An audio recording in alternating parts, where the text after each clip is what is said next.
So as you're working through this booklet, there'll be times where there is reference to either a OneNote file or a sector portal, and these tools are going to be slightly different for everyone depending on how you're running your project and how your teacher is interacting with those tools.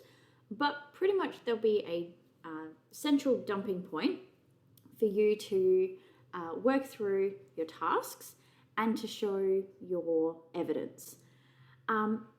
Broadly speaking, we want you to kind of submit things as you go. So you would be looking at, you're working through your research and your goal setting. That would include your contract of work in the first few weeks. Now, this is a proposed set of activities.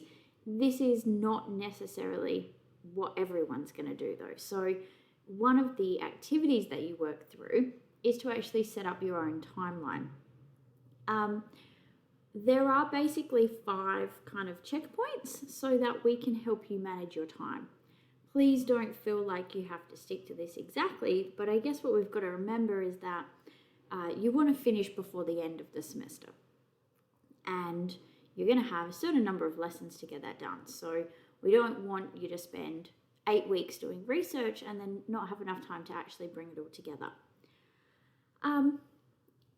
When we start, it's really important at the beginning that we do some self-reflective introductory type questions. And the reason for this is not just to get to know you, which of course we do want to do, but it's to make sure that you can show evidence of having planned a goal or a product that is actually really useful to you as a person and in your interests.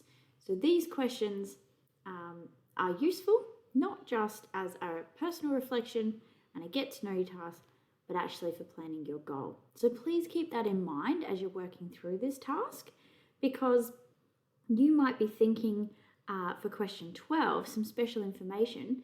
You might want to tell me about something you did in the holidays that really inspired you. Or you might want to tell me about a hobby that you have that you do every single night after school. Or one of your favorite subjects that you learnt last year and you just can't stop thinking about it. That's the idea of this first task. And it doesn't have to be very long. You can answer it just straight under the questions, or you can do it separately. You can add in pictures, audio, video, however you want to do it. But we really just want to introduce you as a learner to this project.